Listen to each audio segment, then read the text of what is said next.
took the Greyhound the other day back to Eau Claire. I think I saw your building. That was good. Yeah.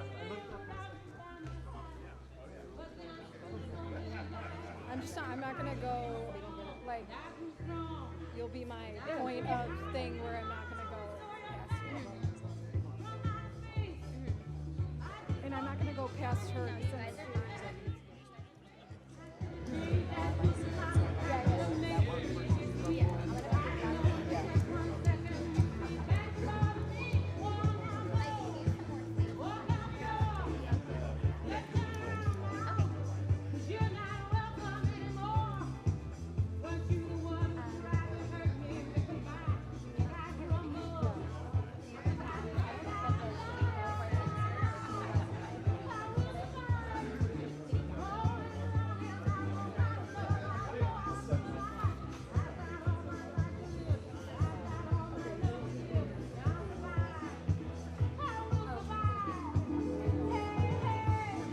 Good up here. Well, that mic's not turned on. Or not pulled up, I should say.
Just to check.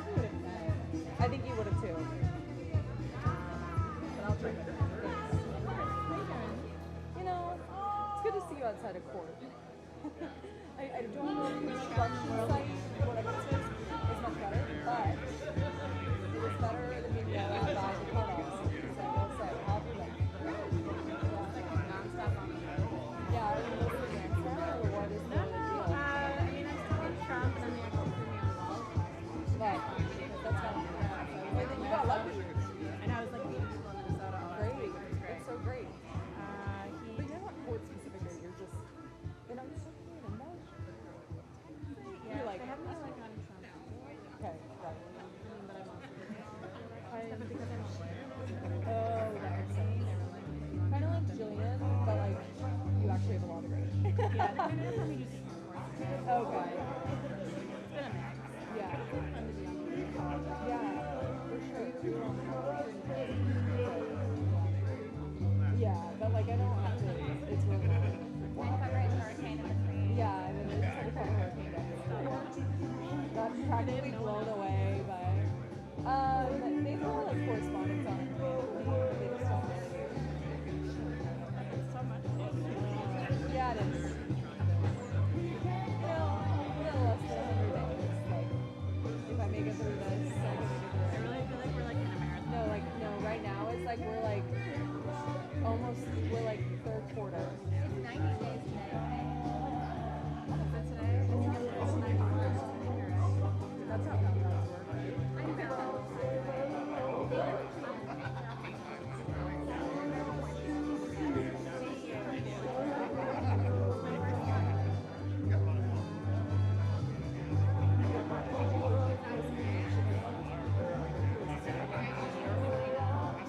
I moved my grandpa this morning. I flew from Tampa to here.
Alright, man. I gotta have clear line.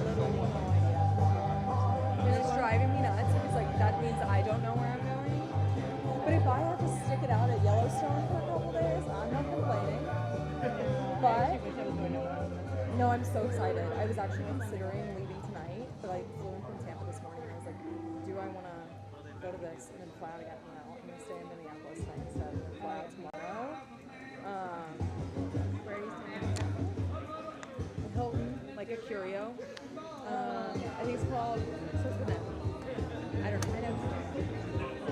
I switched between Marriott and Hilton. I'm not like a loyalist because I literally have over 1 million Hilton points. So I'm like, might as well try the other one. I don't know. Mix it up. Yeah.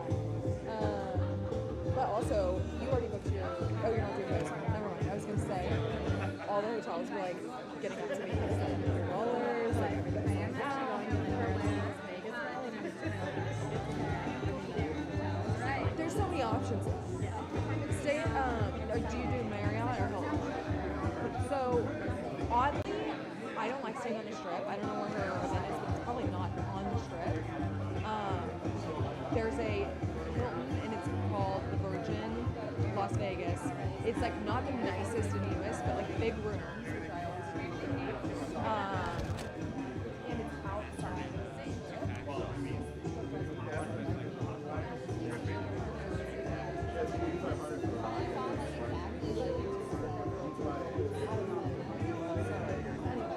I like that one. Crawford's is nice too, and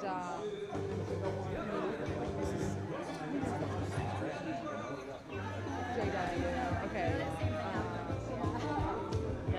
Oh, they always stay at the Cosmo. That's the thing. I don't know why they're all Cosmo obsessed. Like Jake, Michael, Laylee, all of them are like, we love the Cosmo. I think it's just because like when we go out in Vegas, like it's like on the Strip, so it's fine. We can just go back to their place. But like, I don't know. And also like, Malibu this time of year, you would like actually maybe have a heat stroke. So it's probably like what, 120 there right now or something? I want to know. That'll be fun though. When is that? Okay. Yeah. That's why it's like do you know stuff? Well, I was just thinking like obviously talk about what the other person's doing, you know, like in you know, Jake and Olivia will be honest. Olivia working? Good morning. I feel like something about how she's on vacation.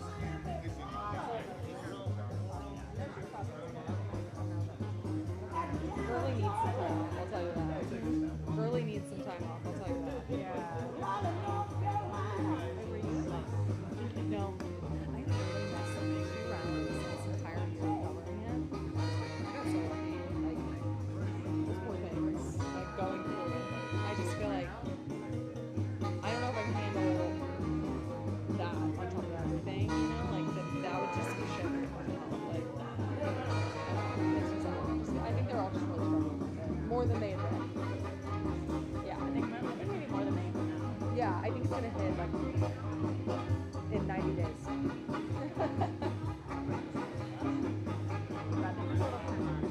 Yeah, they had like a week.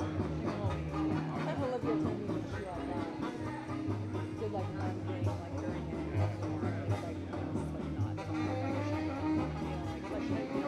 Yeah, she like did a work.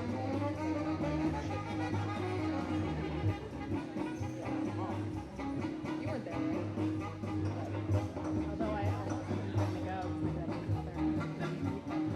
That's why so they left me in case he wants to hike.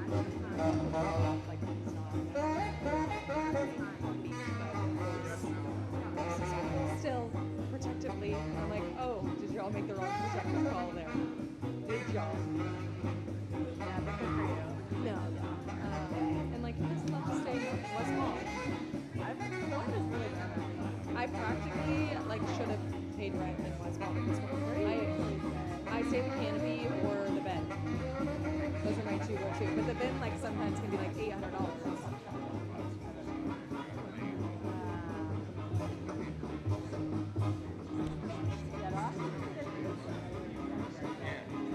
Boston, I can't. You're literally the same school. Yeah.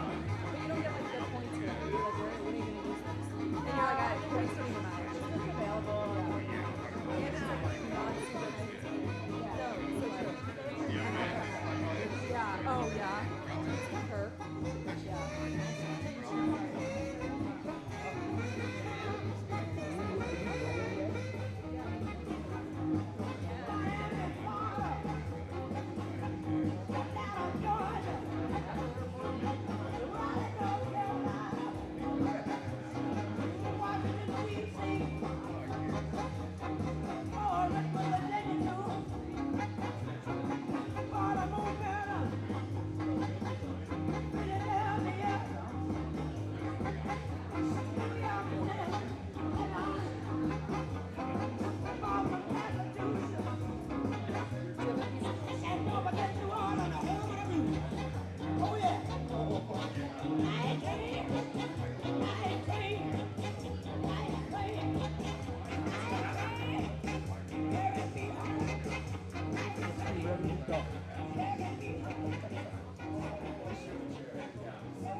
Work Smarter, not harder.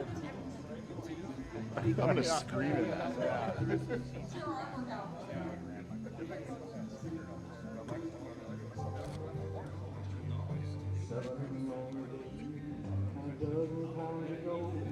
I reached out one night and took on. Don't know where you're from, what you're up to, or from. All I know, I want to bring you home. So I'm walking in the rain, coming for a ride on this lonely Kentucky back road. I've loved you much too long, my love's too strong to let you go. Never knowing what went wrong. Kentucky rain keeps pouring down, and up ahead's another town that I'll go walking through.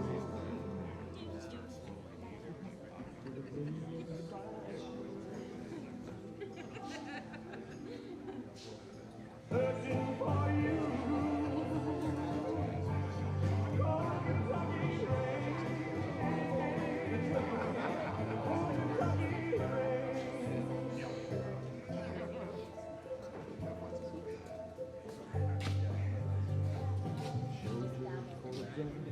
There's some old gray-bearded men sitting on a bench outside a general store. Yes, she's been good, but their memory wasn't good. Was it yesterday? No way, the day before. Torian hasn't sent anything out yet, though, right? With a preacher man who asked, were you bound on such a cold, dark afternoon? As he drove on through the rain, as he listened, I explained with a prayer that I find you. Kentucky rain keeps pouring down, and up ahead's another town that I'll go walking through with a rain in my shoes, searching for you in the cold Kentucky rain, in the cold Kentucky rain, in the cold Kentucky rain,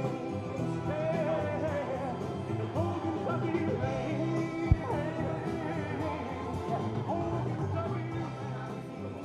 Did they send it out to non-cool people, or?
So he's coming. Pretty quick.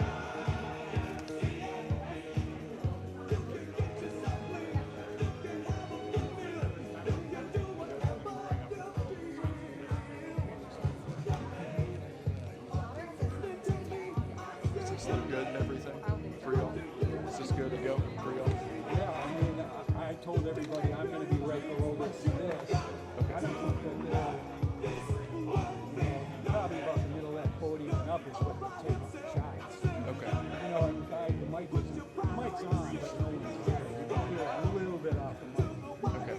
I just want to make sure it's on. It's on. I went and asked them, hey, you got that fader out? Plus, someone's going to talk beforehand, right? Yeah, I think that's right. Okay. All right. Well, if you need anything, just wave me down.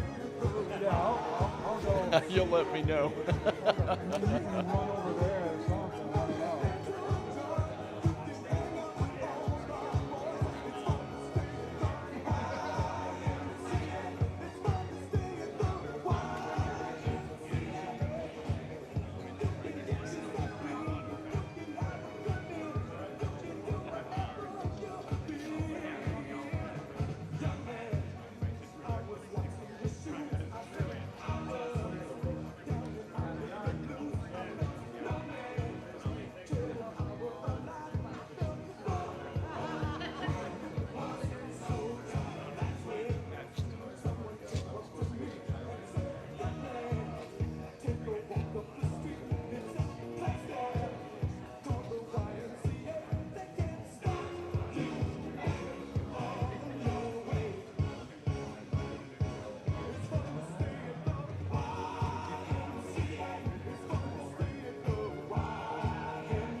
Yeah,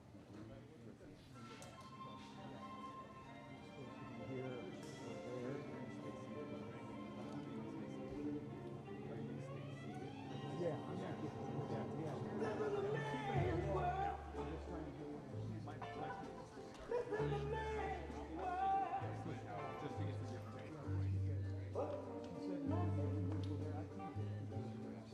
But not a woman.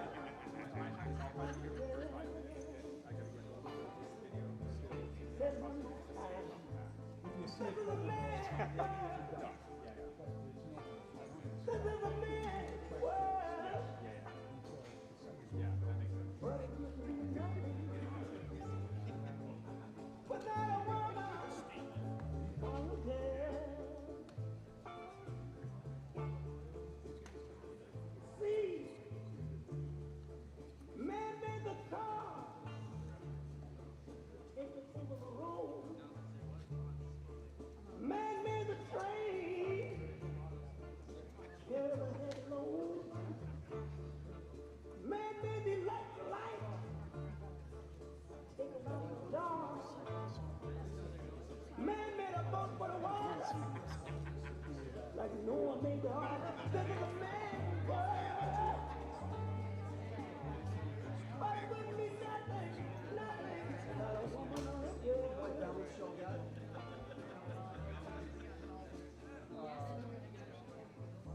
Man, think about a little bit of baby girl. Baby boy. Man, make them happy. Cause man make them talk. And after man make everything he can. Man make money to buy from other man. This is a man's world. But it wouldn't be nothing, nothing. Not a woman or a girl. Oh, now man needs a woman. Man got to have a woman. He needs a woman or a girl. He needs a woman. Man makes everything. But a woman makes a better man.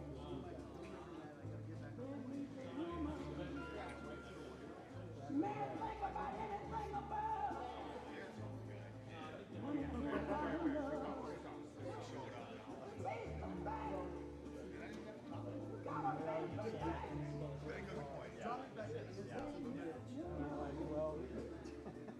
Needs a woman or a girl.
join me in welcoming the next Vice President and Second Lady of the United States of America, Senator J.D. Vance and Usha Vance.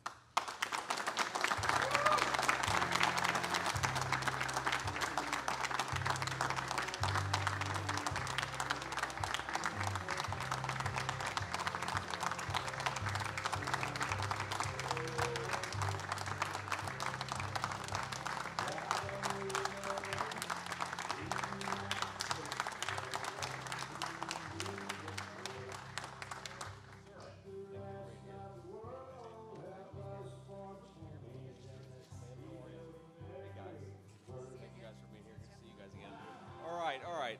Here we go. I want to talk to the press here in just a second, but first I want to say how great it is to be here in Eau Claire, Wisconsin.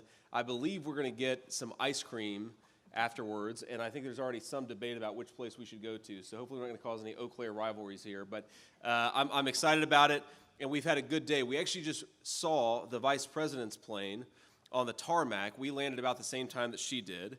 And I went over there because I thought it might be nice to check out this plane that's going to be mine in a few months if we all take care of business, and I think we will. But mostly, actually, I wanted to go and say hello to the journalists who are traveling along with the vice president because I figured they must be lonely because Kamala Harris doesn't take any questions.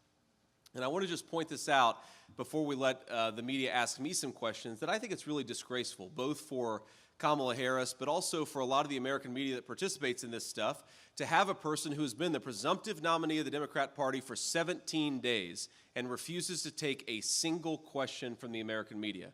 Now, it's well known, of course, that President Trump and I will go anywhere, we'll answer any question because we respect the American people enough to actually ask them for their vote rather than sit in front of a teleprompter, read scripted lines, and run away from every reporter and every actual citizen who's going to decide this election. I think it's a scandal, and I think the vice president should be ashamed of herself. So hopefully our reporters out there in the audience will start doing their job a little bit and going and demanding that Kamala Harris actually answer to the American people. And what should she answer for?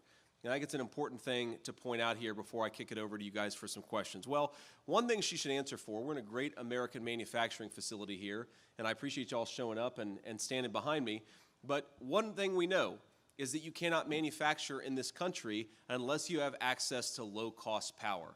And we happen to be sitting on the Saudi Arabia of natural gas in this country. We happen to have unlimited oil and gas resources right here in the United States of America, and yet Kamala Harris would rather get energy from tin-pot dictators in Iran and Russia than from American citizens and American workers. And not only is that driving up the cost of power for hardworking American families, it's also making it harder and harder to manufacture right here in the United States of America. And I'm one of these guys who believes that it's important that we make more things right here in the USA. We ought to make more of our own pharmaceuticals. We ought to make more of our own manufactured goods. We ought to make more of our own food. We have to be self-sufficient as a people. And if we're not self-sufficient, then it's going to allow the communist Chinese to run all over us. And that's exactly what they've been doing under the Harris administration. The other thing that Kamala Harris ought to answer for is this terrible crisis at the American southern border. She has been the border czar for 3.5 years, and Americans have suffered because of it. I know this community's been affected by it. I know I've seen the consequences of it personally, but the fentanyl that the Mexican drug cartels are bringing into our country, it is killing Americans by the bushels, and it is unnecessary. It is happening because of failed public policy. I talked to somebody just yesterday, actually, two kids, a 19-year-old boy and a 15-year-old girl. And their mom and dad had died of a fentanyl overdose just 5 years prior when they were 10 and 14 years old. These two kids were orphaned. And they're incredible kids. And I told them I was rooting for them. And I can't believe that our leadership has let what has happened to these children happen. It's not necessary. There's no American that wants the Mexican drug cartels to take advantage of our country and make billions of dollars selling drugs into our communities, and these kids suffered because of it. You have a little girl who's bounced around 4 foster homes in just the past 4 years because of the poison that took her parents from her. And you ask yourselves, why are we doing this? Why are we letting this stuff come into our country? I know very personally the pain of addiction.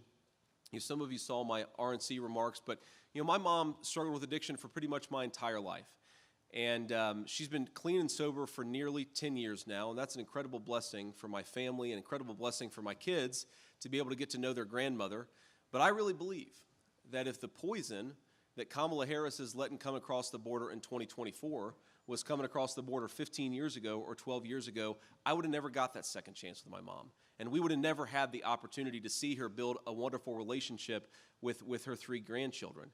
And if this campaign of Donald Trump's and mine is about anything, it's about preserving the American dream, and the American dream is sometimes a thing of second chances. We want moms and dads to recover from addiction and get another chance with their kids. We want kids who come from a poor family to be able to stand here and run for Vice President of the United States because it's the greatest country in the world, and we are proud of it, and it provides incredible bounty and incredible opportunity to our people. We want kids who grew up in low-income families to be able to walk outside and walk down the street without being afraid of a violent crime, because violent crime has skyrocketed under the Harris administration. We want police officers to be able to do their job and maybe receive a thank you from their federal government, and not a federal government that makes their job more and more difficult. And in all these areas, we have a country that's going in the wrong direction thanks to Kamala Harris. And I think that it's important to say we could be doing so much better. And not just that we could be doing so much better, we were doing so much better when Donald J. Trump was president of the United States. We had somebody who was fighting for American manufacturing, American workers, and fighting for their jobs. We had somebody who was empowering our police and making it easier for them to do their jobs. We had somebody who was stopping the flow of fentanyl and stopping the Mexican drug cartels from taking advantage of our country. And we had somebody who was pursuing the kind of economic policies where you could build a life in your home without having groceries become unaffordable, without having housing become unaffordable. The most consistent complaint that I hear from people all across the country, and I've been to more than a dozen states, I think, since Donald Trump tapped me, the most consistent complaint that I hear is that it is harder and harder for normal people to get by. And I happen to think that if you work hard and play by the rules in this country, you ought to be entitled to a good life in the country that your grandparents built. It's a very simple goal, and it's something that we can get for everybody. Now, is that possible? Thanks to Kamala Harris, grocery prices are up 30% since she took office. Gas prices are up 50% since she took office. Rent is over 40% since she took office. Every single thing that Americans need to buy in order to live a halfway decent life has become more expensive because of Kamala Harris's economic policies. And instead of saying, I'm sorry, instead of saying, maybe, we should go in a different direction, she's running from the media, refusing to answer tough questions, and hoping that a basement campaign is going to earn her a promotion. And I think we ought to say to Kamala Harris, you are fired. Your policies didn't work, your agenda doesn't work, and it's not what the American people want. So let me just recap it here, and then I will turn it over to the media. On day one, Kamala Harris suspended deportations. On day one, Kamala Harris stopped deportations for the American people. On day one, Kamala Harris refused to continue construction of the Trump border wall. On day one, Kamala Harris basically refused to push back against the drug cartels in this country. And on day one, Kamala Harris said that she was going to decriminalize illegal aliens, and she did all of those things. Now, the American people have suffered the consequences because of it. On day one, Kamala Harris became the border czar, and ever since then, we've had a wide open southern border. Now, it's not just what she's done on day one, it's what she's done ever since then. She cast the deciding vote for the so-called Inflation Reduction Act that sent a lot of our resources to China and sent interest rates through the roof. She cast the deciding vote for the very policies that made groceries and gas and housing less affordable for American citizens. And I think it's very simple. I think that we can do better. I know that we can do better. We were doing better when Donald J. Trump was president. So thank you all for being here. Thanks for standing in support of our president. And to all the American people out there who are listening to these remarks or will hear them on TV just a little bit later, my very simple request is to think about people who are suffering in this country. Think about kids who lost a parent to an opioid overdose. Think about families like mine who can't afford groceries when they go up by 30%. Think about families that are struggling because the mom and the dad can't get a good job because Kamala Harris would rather build the Chinese middle class than the American middle class. Those people could be doing so much better, and they will, so long as Donald Trump becomes president. My final comment I'll say is, it says on our national currency, "In God we trust." That is the motto of the United States of America. I believe that God calls us to hope and not to despair. And I really do hope for this country and believe that this country's best days are ahead of it. But the most important thing that we can do to give people all across this country hope is to get them a government that actually works for American citizens, and that's by electing Donald J. Trump, President of the United States. Thank you all, and God bless you. Appreciate it.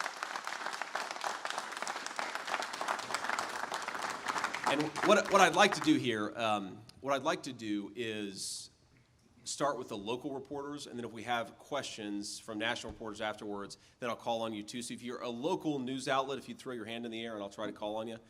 Sir, right there.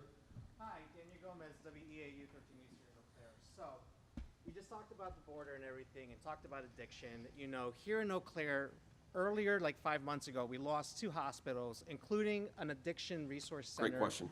As well. And as you know, Eau Claire County voted blue in the 2020 election, voting for Biden. So what can you tell Wisconsinites here in Eau Claire County in western Wisconsin who are battling addiction, who are battling these sort of things with such limited resources? What can you tell them to help us, you know, see your way and see that you guys are the rightful choice here, you know, even just without even mentioning the border, because we're far away from the Mexican border, but you know, what can you do for Wisconsinites up here in the upper Northwest? So we are far away from the Mexican border, of course, but we're not far away from the fentanyl that Mexican drug cartels bring into communities like Eau Claire. And that's why I talk about it. Every state is now a border state because every state is affected by the problems.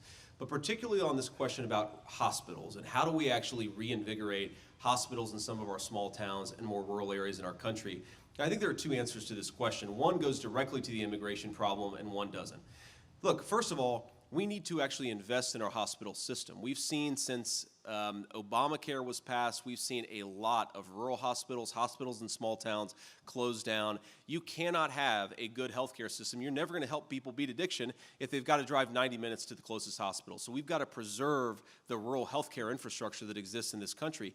And this is where the illegal immigration issue bears on it directly, because we know that Kamala Harris wants to give healthcare benefits, sometimes Medicaid, sometimes Medicare to illegal aliens. We also know that when illegal aliens come in, they have to be housed in the jails sometimes, or they have to be housed somewhere else if they're not committing crimes. That costs local taxpayer money. We know they have to be fed. That costs local taxpayer monies. We know that they have to be provided shelter, right? That costs money. And you combine all those things, those are tax dollars that are not going to build out our rural hospital infrastructure and support our hospitals. They're going to people who shouldn't be here. Maybe they're good people, but they shouldn't be here, and we've got to put the interests of our citizens first. That starts with prioritizing things like hospitals, medical services, food and shelter, that stuff. I want us to be a generous country. And I know Donald Trump wants us to be a generous country, but that generosity starts with investing in American citizens and people who have the right to be here. Sir. I don't know if you saw, but there's a poll from Marquette University that came out earlier today. It shows a virtual tie between former President Trump and Vice President Harris. There's an old saying in politics that what can swing undecided voters in a place like Wisconsin is whether you seem like somebody they would like to have a beer with. Yeah. Why would people in Wisconsin want to have a beer with you? Well, I guess they'd want to have a beer with me because I actually do like to drink beer, and I probably like to drink beer a little bit too much, but that's okay. I'm sure the media won't give me too much crap over that. But look, I mean, the reason I'm doing this, and the reason I think Donald Trump is doing this, and I think the media often slanders him, but I've never met a guy who likes normal people more than Donald Trump. I've never met a guy who, when he's got a big decision to make, he will solicit feedback from every single person all over the country.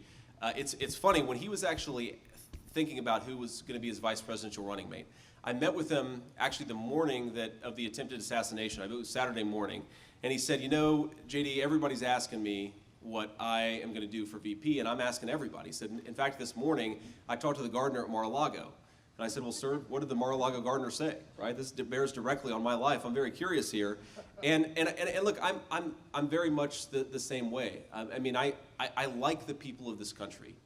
I like people who work hard and play by the rules. I like people who just want to take their kids to a ball game or invest in their community or spend a little time watching TV and making the things that actually make this country work. They do it, and they do it right here in this factory, and the people behind me do it every single day.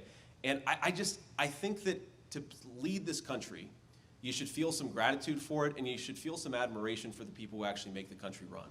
And I will say sometimes I hear Kamala Harris, and she talks about the history of this country, and she likes to put it down a little bit. I don't know that she actually admires the people who work in this factory. I hope that she does, but I don't really see that gratitude. I don't really hear that gratitude when she speaks. I certainly do, and I think that that's one of the reasons why I'd make a good vice president, is because I actually care about the people standing behind me, and I think they feel like I care for them, and I think they care for me too. Are we, remember, local, start local, ma'am, in the red? Thank you. Governor Walz has said that he cannot wait to debate you. Your reaction to that, and is there one issue that you would really like to debate him on?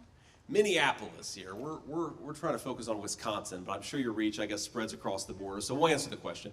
Look, I think I want to debate Governor Walz because, nothing to do with Governor Walz, but because the American people deserve to see the people who want to be their vice president stand before them and try to persuade them. And it's one of the things that's really frustrated me about Kamala's campaign, is that she seems totally uninterested in actually talking to American voters and persuading them. If there's a single issue around which I think Governor Walz has to answer when it comes to his record, this is a guy who says that he stands for public safety, but actively encouraged the rioters who burned down Minneapolis. And I think that if you want to say you stand for public safety, you cannot look the American people in the eye and say, well, I welcome the people who caused $13 billion of damage to Minneapolis because I encouraged them to burn my city to the ground, rather than exercise some basic self-control and rather encourage law enforcement to do what they can do and keep us all safe. I'm scandalized by this guy pretending that he stands for working people. Working people need to live in communities with public safety. Working people need to be able to build a business and know that some hoodlum isn't going to come along and burn it to the ground because of a political issue. Working people need the police to be supported in their communities, and Governor Walz has been a total failure on all those things. I am local. Great, thank you.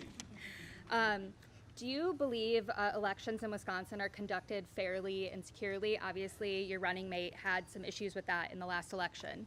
Well, one of the things that Wisconsin did very poorly in the 2020 election is that it actually allowed a lot of big tech billionaires to spend a lot of money, I think, putting influence on local boards of election. And as I understand it, Wisconsin has actually stopped that, and kudos to Wisconsin for stopping that, because that's ridiculous.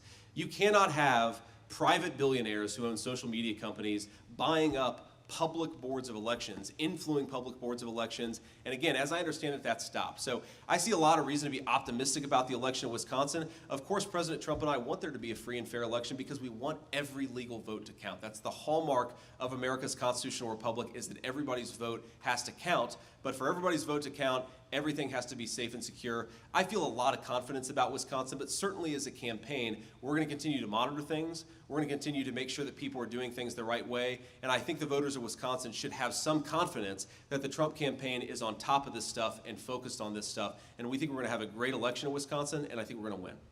Sir. WKOW Eau Claire. As you know, Kamala Harris is also speaking in Eau Claire right now with her new running mate, Tim Walz. Why did you choose to speak here in Eau Claire today, the same time as Harris? Well, we wanted to make sure there was a contrast, in part because the media has been so dishonest about Kamala Harris's record, and in part because they refused to ask her questions. We wanted to make sure that there was at least somebody out there providing an alternative story. We have to remember, President Trump delivered a closed border and rising wages. What has Kamala Harris delivered? A promise to defund the police, a promise to ban fracking and offshore drilling, a promise to destroy the American energy sector, a promise to increase the prices of the goods that the American people rely on. She has not been a good vice president for the American people, and I don't think she deserves a promotion. I think she deserves to be fired, and that's what we're here talking to people about, because the media needs to tell the other side of the story, and unfortunately, I think unless you have somebody here, they're not going to do that. Ma'am? We've heard a lot from Democrats using the word weird, calling you weird, calling former President Trump weird. What do you make of that weird argument?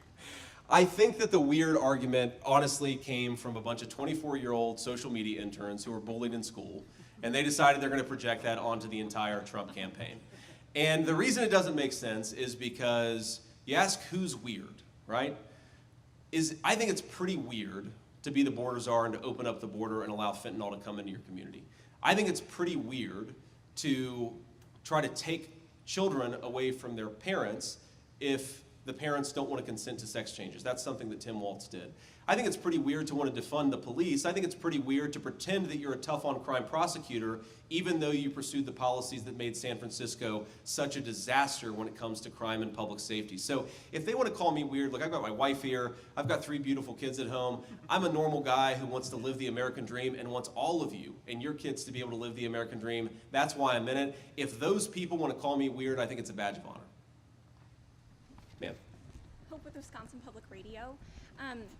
Farmers in Wisconsin and other agricultural states are increasingly relying on foreign guest workers for seasonal labor. How does your immigration policy accommodate or address that need? Well, look, I think that the reason why we have an economy that is more and more reliant on guest workers, and frankly not just guest workers, but also a lot of illegal labor, is because the Harris administration has invited in 20 million people to be here illegally. When I talk to farmers, they don't want to hire illegal aliens. They would actually like to hire American workers and people who are lawful residents, but you cannot have a system that works for American farmers when you have 20 million people coming in here illegally. And by the way, a lot of them are competing with Wisconsin workers and Wisconsin people for jobs, driving down wages, making it harder for Wisconsinites to live the American dream. That is a scandal, and that is a disgrace. The thing I really believe about our farmers is they need access to big markets. They want to export food all over the world, and that's the way to build food security for the American people, is to allow our farmers to export all over the world. For the first time, basically in the history of this country, we are now a net importer of food. That means we no longer have the food security that America had for over 200 years. I'd like Wisconsin farmers and American farmers to get back to being the bulwark of the entire world food supply, because it means America's food supply is safe, and that's what the Kamala Harris administration has destroyed. Ma'am. Hi, Kelly Mylan, Spectrum News. Mr. Vance, recently you, after being picked for VP, you said my attitude is it doesn't really matter as much as this hits my ego, and then Trump recently said it makes no difference. Do you think it matters that Harris chose Walz, and why? I think it matters about what it says about her, right? And I think that when President Trump selected me, what he was saying is, I want somebody who's going to fight for workers. I want somebody who's going to push back against the Chinese efforts to build the American middle class on the tops of the, he's going to push back against the Chinese effort to build the Chinese middle class on the back of the American middle class. And I want somebody who's going to push back against this crazy border policy of Kamala Harris. What does Kamala Harris's selection of Tim Walz say about her? Well, I think it says, 1, she's leaning into the defund the police radicalism of the last few years. 2, she's leaning into the open borders policies of the last few years. This is a guy, Tim Walz, who wanted to give driver's licenses to illegal aliens, facilitating the flow of illegal immigration instead of stopping it. And then the final point that I'd say is it says that she bent the knee to the Hamas caucus of the Democrat Party. Whatever your views on Pennsylvania Governor Josh Shapiro, and obviously he's not in my political party, he's criticized me, I criticized him.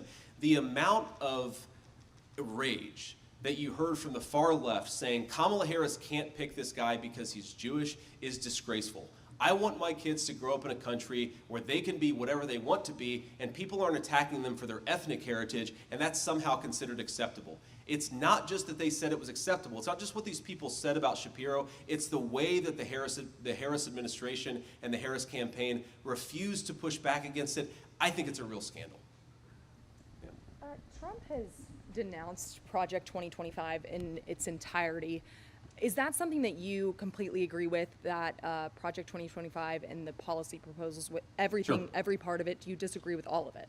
Well, I think what President Trump said is that Project 2025 does not represent the agenda of the Trump campaign, and it doesn't. Donald Trump represents the agenda of the Trump campaign. He's a very smart guy. He already had a lot of good public policies. He speaks for himself. And I think what's made the president so mad about the conversation around Project 2025 is anybody saying that an outside group, my understanding is it's a bunch of white papers. It's almost 1,000 pages long. No one speaks for Donald Trump. Not 1,000 pages of white papers, not a conservative nonprofit, not anybody except for the Trump campaign and Donald Trump. Sir? Yeah, Matt, Leader Telegram based out of Eau Claire. Kind of speaking A little bit more on Project 2025. Wisconsin Democrats worry that Project 2025 will have negative impacts in rural communities like here in Eau Claire, with them stating that the Project 2025 has plans to cut federal loan programs for small farmers. How do you combat this claim? Well, look, I combat the claim by repeating what I just said, which is that Project 2025 is not Donald Trump's agenda. Donald Trump's agenda is his agenda, and he speaks for himself. And the Trump agenda from 2017 to 2021 was awfully good for farmers in Wisconsin and everywhere else. This was a guy who fought for Wisconsin farmers to have access to global markets. This is a guy who was willing to fight back against some of the trade practices of other countries that were bad for Wisconsin farmers. This is a guy, Donald Trump, who supported an American energy policy that made it possible for farmers to get the fuel and the fertilizer they needed. His agenda was great for American farmers, and again, he speaks for himself. We're going to do the same thing when we get reelected. We're going to make American farmers wealthy and prosperous again, and we're going to do it by Donald Trump doing exactly what Donald Trump wants to do, not any organization that pretends to speak for him but doesn't. Senator Vance. Yeah. 2 quick questions for you. Circling back on the debate. We know Sure. that Kamala Harris, when she was VP, agreed to a debate early August, the 13th, with CBS. That was before Biden dropped out. Now he's out. We have a new VP pick. Can you give us any guidance on when and where that debate would happen? And then secondly, the weird thing keeps coming up. I know you said that was interns. The first time we heard it on cable news was with Waltz. He took that insult all the way to the Democrat ticket, clearly convincing Democrats of these claims. What are you going to do to combat the independent voters and prevent them from saying that you're weird? Yeah, so August 13th, what is the date today? August 7th. 7th? Okay, so here's my offer to Kamala Harris. If she'd like to do a debate with me on August 13th, I'll do it, right? We should do that, right? I don't think she wants to anymore because, one, she probably doesn't even know that she's going to be the Democratic nominee, and two, we don't know who the vice presidential nominee is going to be either. He's got a lot of skeletons that are coming out of the closet today, and we'll see if the Democrats pull a bait and switch on Tim Walz or on Kamala Harris, just like they did with Joe Biden. But look, if Kamala Harris wants to honor her commitment and debate on August 13th, let's do it. I'm all game. Now, the second thing I'll say is, look, what Democrats use to attack Republicans, they're going to attack us on something. They're going to criticize us on something. I think that what makes Donald Trump and I good candidates and a good team is that we're normal guys who want to make this country great again. And we want Americans to be able to live the American dream. I really do think that whatever Tim Walz calls me, I mean, talk about weird with Tim Walz. I don't know if you guys saw the rally yesterday, but afterwards, his wife comes up to him, and Tim Walz does what any normal Midwestern guy would do, seeing his beautiful wife on stage after his speech. He gives her a firm handshake. Right? That's pretty weird. That's pretty weird. When I see my wife after a speech, I give her a hug and a kiss because I'm excited to see her, and she's my wife. These people have no leg to stand on, and I think what's going to happen is they're going to try to call us weird for the next 93 days, and what's going to happen is the American people aren't going to care about it because they don't care about some tagline written by a social media intern. They care about which president and which vice president is going to make their country better and their lives more safe and more secure. That's Donald Trump and I, and I'm proud to carry that message forward for the next 93 days. Ma'am. Can you please paint a picture of the future? Grievances aside, what is your winning message? Oh, I think it's a great future. I mean, our picture for the future, President Trump and I's vision for the future is that if you work hard and play by the rules, whether you went to college, whether you went to law school, or whether you just graduated from high school, you can go and work in a job that's proud, that's meaningful, that pays you a good wage, and allows you to start a family. It's about housing prices that are low enough that whatever your background, again, so long as you're working hard, you're able to buy a nice home to raise your family in. It's about going to the grocery store and being able to afford a nice steak and not having to cut back because Kamala Harris has driven the price of groceries through the roof. And it's about whether you're poor or rich or in the middle, being able to send your kids off to the playground without being worried that they're going to be harmed or they're going to come across a drug that's going to take their life. I think it's a basic and very simple vision of the American dream that you work hard and you play by the rules, you get a good home, you get a nice house, you get a secure family, and you get a good job, and that's all we really want. It's crazy to say, a lot of Americans feel like that's slipping away. And it's a very, very heartbreaking thing. I know certainly in the hometown that I grew up in, a lot of Americans felt like that was slipping away because, look, we pursued policies that destroyed thousands of good manufacturing jobs. That's just in my hometown. Millions of good manufacturing jobs all across our country. The Kamala Harris economy is that you have to go to the college she says you have to go to and incur hundreds of thousands of dollars worth of debt to be able to support a family in this country. I think that's a disgrace, and President Trump and I want something better for the American people. Any more locals? You already asked one, ma'am. Ma'am. Oh, it's okay. Any more locals? Sir in the back? I'm from the La Crosse Tribune, Chippewa Herald, and on the topic of manufacturing, Yeah. The Biden administration has kind of come after Trump for the Foxconn project here, not fully delivering. So I wonder if you have any comment on that, or how you guys plan to deliver manufacturing for Wisconsinites. Well, look, I think it's quite simple, and obviously not every facility is going to work out perfectly, but if you look at the Trump manufacturing agenda, you saw manufacturing coming back to this country in a very, very big way. And it's a long-term project. You're not going to solve every problem overnight, but what you have to do is, number one, you have to be able to put tariffs or be willing to put tariffs on Chinese goods. They're trying to undercut American wages with slave labor and bring in a lot of cheap products. We have to be willing to say, if you want access to American markets, you got to treat your employees fairly, and we prefer that people make things with American labor. That's leg number one.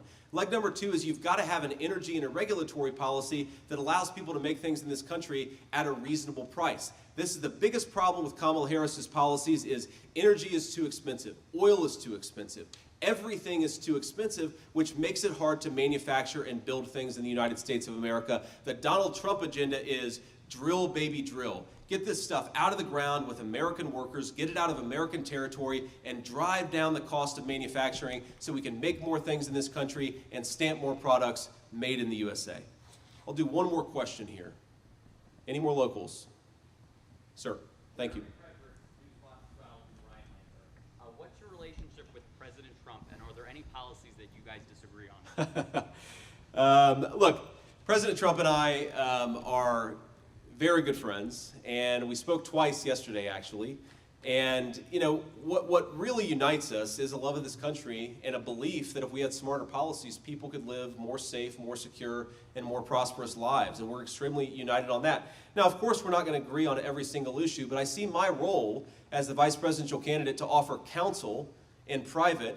But fundamentally, as the VP nominee, he won the nomination and I didn't, and my goal is to support his agenda and get him elected next President of the United States, because I believe that if we do, whether I was on this ticket or not, I believe fundamentally that the people I care about, the people who built this country, their lives are going to be better if Donald Trump is our next president, and their lives are going to be worse if Kamala Harris is our next president.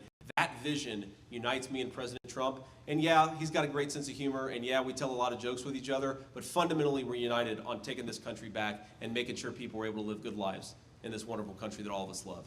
And with that, I want to just say a note of gratitude for all you standing back here. I know it's a little it's a little toasty today, and you guys probably don't care about me jabber-jabbing with the media here, but I appreciate you guys being here. And I just say, look, I love what you guys are doing. I love building things and making things in the United States of America.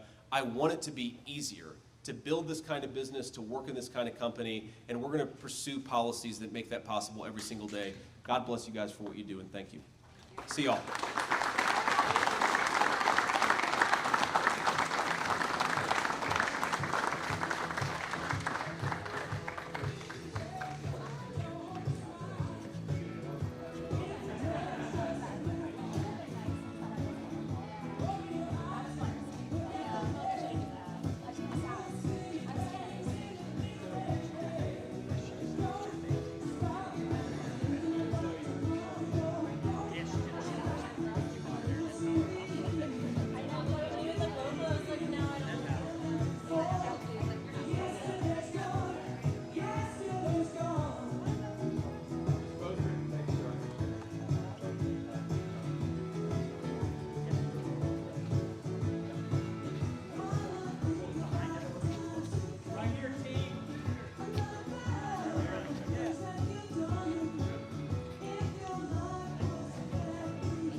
say thanks to everyone for coming out today and participating in this event. So thanks for joining us at Wooler.